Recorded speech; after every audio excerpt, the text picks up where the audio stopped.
Coming out, all published by Hay House, which is a huge publishing company. But please welcome Laurel. Please have a seat. And then the next person on the panel I want to bring up is Miss Dorita Hatchett, which I told you guys about. Come on up, please.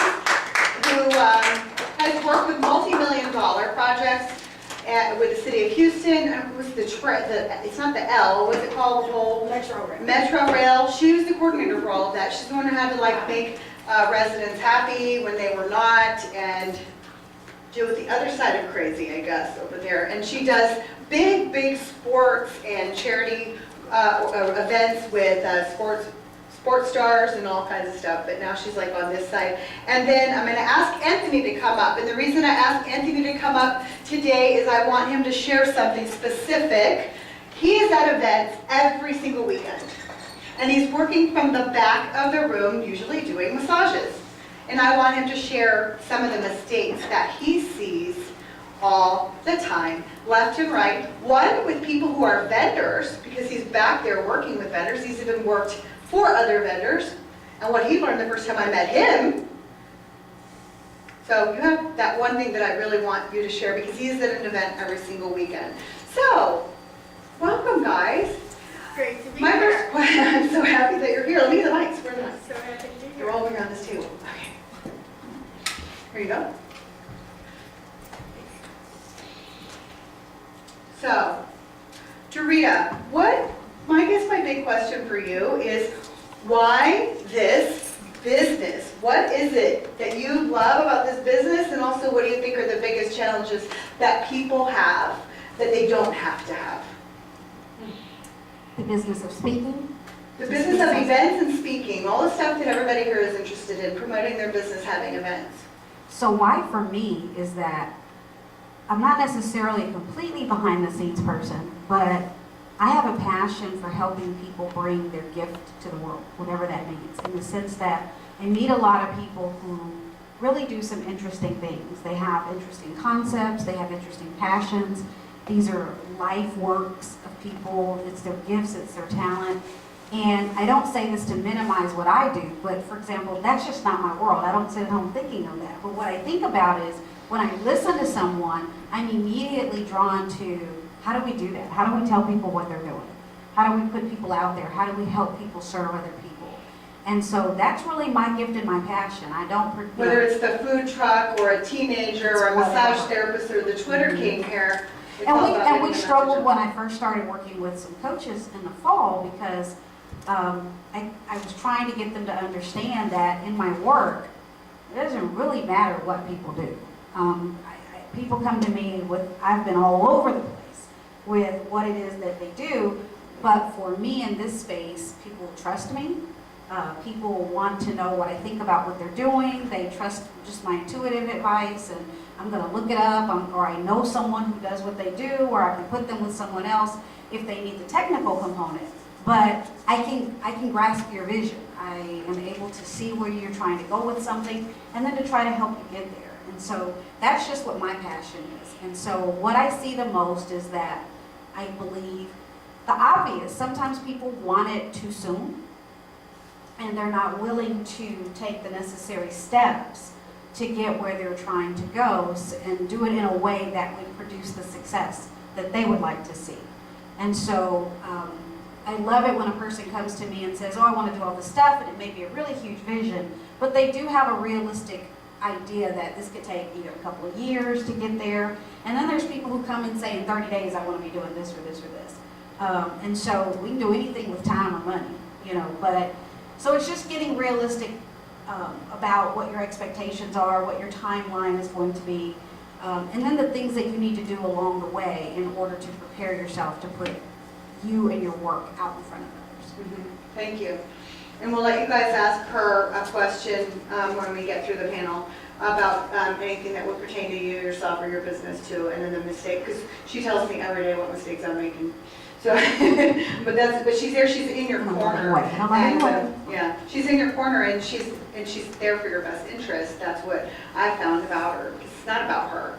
And, for people like us who are coaches and speakers and authors, we want to be the star of our show. We want to help more people. It's our gift. That's not her gift. Her gift is to help us get there, and that's what she's really good at. And I'm so glad that she's doing that.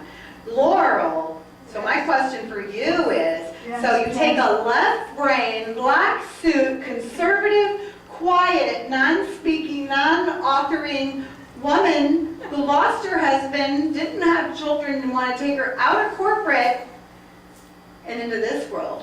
What have you learned along the way that was a bomb, and what have you learned that's really created just the success you've had in that short time already being in this world? Because you've had tremendous success, especially building your list in this world.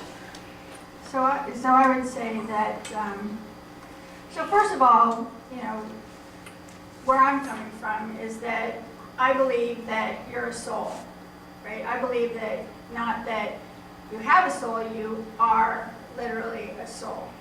And Laurel? yes, So and we are here to embody that soul. And one of the things that has helped me the most is to listen to my soul, to have that conscious connection with the soul and to listen. So either listening to that small voice inside of you or listening, some of us are, hearing guidance. I teach people how to consciously connect with their soul through soul journaling. But I believe that your soul has the roadmap for your life. I believe that if we allow ourselves to listen to our soul and take that guidance that we're receiving and align our life with it, and then act, that moves us forward in living our true life purpose. And it sounds deceptively simple to listen, align, and act. But it's divinely architected to move us forward from an evolutionary perspective.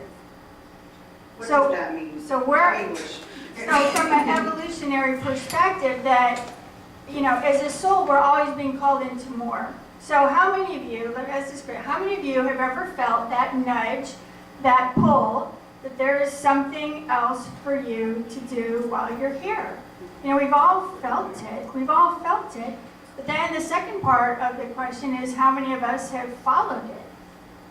And some of us have, and congratulations, because it's not an easy thing to do. Like for me, I moved from corporate into being out on stage talking to people about the soul, which, who would have thought that was going to happen? I certainly didn't. But I knew that I was here to give something. And I believe that, that's why you're here today. Because your soul's calling is the answer to someone else's prayer.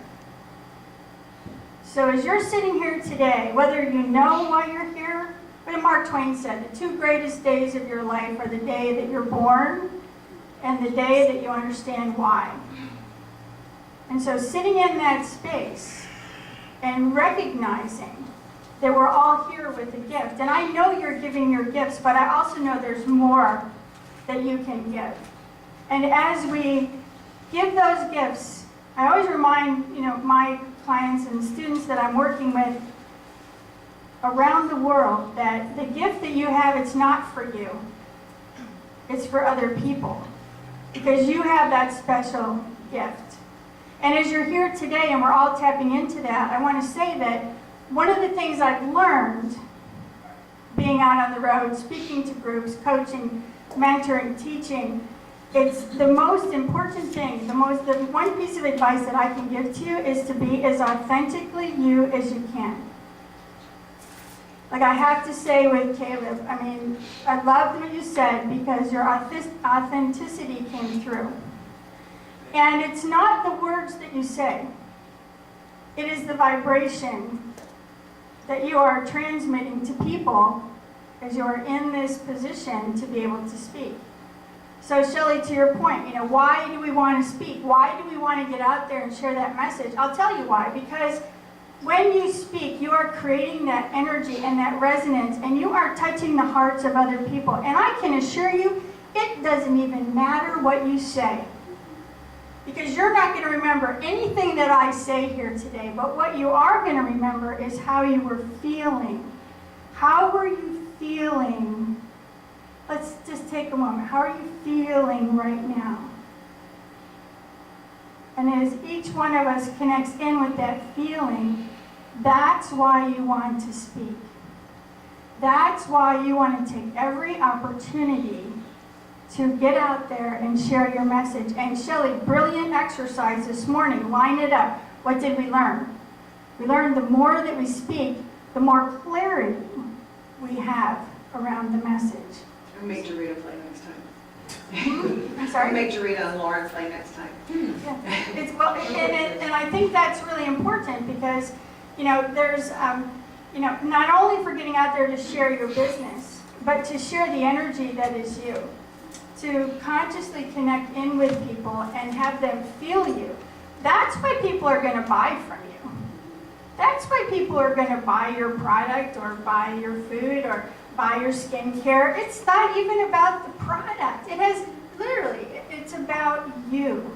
So again, I would encourage the authenticity and taking the steps into more and just fully being who you are in every moment, uniquely you. Uniquely you. It's because of you is the only reason why I started going on that journey. Because I trusted you. Not all the people were trying to steer me in all these different directions. It was you. So, and it's you because I'm here, and it's you because I'm here and I'm walking. So all three of you have made a huge impact in my life. Thank you. Thank you, very good. And I like what Laurel said, because one of the things when I'm talking to people that resonates with me is that they really want to resonate with people like that, and they just don't know how, and they don't know the next steps, or really they may be just uncomfortable about doing it. And so it's like they need a cheerleader, and they need someone behind them saying, yeah, you can do this, and if this is what you're trying to portray, this is how you do that, because just not knowing how is not a good reason for not doing it. And so you know what that inner voice is telling you that you have to share, and if you're getting that nudge, then you should. Well, that's how we met. Be She obedient needed to to the do nudge. her opt-in and get her this funnel stuff put together. She came to me. I need a VIP day, and that's how we met. I started working with her on creating these certain things for her business to have her opt-in to be able to get more clients. I can't make her better or worse at what she does. I can help her get her presence and her message out there so she can help more people. Now she has an opt-in, now she has a message, now her website set up, but I can't make her. She's awesome at what she does. I have nothing to do with that, right? And another, I just wanted to share this too. So a lot, I had this, I'm going to share it, so here we go. A lot of us have this, I had this, what I call the Lone Ranger syndrome, where we believe we can do it all ourselves. And this is how I lived most of my life, was I can do all this myself. But then as I started to move into what was my passion and my purpose and living that, what I learned was it's important to surround yourself with people, not only positive people, but let's take that a little further, people that believe in you. Because once you start taking those steps to move into that space of giving your gift and living your soul purpose, sometimes, Caleb, the changes that come in, right, to our lives, many people in our lives are saying, what are you doing? I mean, what has happened to you, right? Yeah, you've been to Denver, haven't you? But it's interesting because it's that belief. It's no matter what that soul is calling you to do, it's the belief that someone has in you that you are here to give that. And I think that's very, very important. And that's what I've gotten from my mentors, is a belief, in my belief, that I'm here to share this message. Thank you. I agree with you. Thank you. So, follow that, dude. Yeah. You ready for lunch? Are we there yet? Yeah, right? So, Anthony, I met you at an event. And just since then, I know you've learned a lot about what people do from events. We're looking at that perspective from not so much more about the gift, but really the things that you can do at an event, the mistakes that we make, and we drop the ball. We may go spend a lot of money on sponsorships, we may spend money on speaking, we may spend money on ads, we may do things for free in hopes that people will come to us and use us for our products and services. So what are some of the mistakes that you see whether you made them yourself or not, but you see ongoing, because you are usually in the back of the room at an event every single weekend. Big events, this is probably a little one, this is a little one compared to what you're at. What are the biggest mistakes? And then the ones who are having success, what do you think is the difference, in your opinion? Okay, in my opinion, what I've seen from, I'll use me for an example, is when I met you, and the reason why you pulled me aside to join you with your coaching is, I wasn't collecting any leads, I wasn't booking on the spot, I wasn't doing anything other than, here's my card, call me when you need me. And that was one of the things that I actually did see in a lot of other people. And what it is that if I didn't have their information, I couldn't get a hold of them. I always thought that if I was good enough, they'd search me out. Mm-hmm. But that wasn't Who enough. thinks that? If I'm good enough, they will come and find me, right? The phone's ringing off the hook, right? Okay. They're just as unorganized as we are. They can't find it, they lost it. Well, after Shelly started coaching me, I started collecting business cards and other information, things like that, reaching back out, following up, and connecting again. Because when they're there on the spot, okay, they want you to work on it. But when they go home, just like you were saying, you know, they forget what you said, but they know how they feel. That's right. And if they're already collecting all these other cards, they're gonna mix you up with everyone else because they don't remember you. They just remember how they felt that day. And another thing I wasn't doing was, like I said, I wasn't booking on the spot, so I wasn't selling myself right then and there. Again, I was waiting for the phone calls. And the other thing is that what I seen in other vendors was they didn't have the confidence in themselves or their product that it wasn't keeping people there at their table, wasn't finished selling their product or their services. They just went doughy-eyed, deer in headlights, and just said, okay, just go through the motions, be nice, shake your head, and move on to the next table. One big thing that I did see that I learned from Shelly, especially for speakers, is that get involved with your market. You know, anyone that's there, just be involved with them. Make it fun. When it's fun, it's so much easier to learn from it and retain it. Also, at the end of any speech, if you're selling something, have them follow you to the room. Make them get up and walk with you to the back and take care of them in the back at your table. And that is what hits them harder. And that's what I've seen. The successful ones will do everything that I had mentioned, and the non-successful ones, they're falling a little short. They're still there. Yeah. Thank you. All right. Questions? We've got maybe time for one, maybe two. Any questions for any of these people? Yeah? Stand up. Dorita. Stand up. Dorita, my question is very simple. I still don't know what you do. Oh. I service businesses by helping them with their event planning and their business strategy. Specifically, what Shelly does is it's called a marketing event or a speaking event. And so helping people to bring their message through an event like this, logistically. In this capacity, it could be more recognized like event planning, event management. She does so much more than that. And there's things that she does that I don't even use her for, but in this capacity is more event management, planning, and smacking me down when I get out of hand. So whoever needs smacked down. I've done events for a really long time, and where I'm moving is to business strategy. But for me, the transition is that people will come to me for an event, but really we have to back it up and talk about their business strategy. The whole plan. The whole I think I'm plan. doing an event. And that's What what are I you mean doing? by I don't know. they want to go It's too blue. fast, or too soon, or no budget, or whatever, and we have to go back and talk about some things, how to get there. Sometimes we have to do what the fastest path to cash, so that they have enough money to do the event that they want to do. So it's really finding out, do they have everything in order? Sometimes they just want to run out there and do the event, but you have to stop and say, what are we doing this for? What are you trying to get? You're speaking for what purpose? Are you trying to get coaching clients? Or are you trying to do this? Or, okay, you have a book and you want to speak, but why? And so usually the event planning route is how people find me, but the business strategy route comes after we start talking. Any more questions? No? Okay. Well, Okay, last question. Anthony, is it true that you are the best massage therapist in the world? I haven't met anyone better yet. That's confidence. Yes, that's all it says. And I think, I'm gonna go. I haven't seen your work yet. Massage therapy. I will be the judge, how about that? Okay, yeah, good. We'll have a massage off later. Really? Yeah, Oh, look at who him, wins he's from like, that one? what? Huh? I said, who wins out of that Who one? was, yeah, nobody. I win, I'm the only one, Yeah, I know. that's what matters. So you guys give him a big hand for being able to share. You have a floor. All right, thank you, I appreciate it very, very much.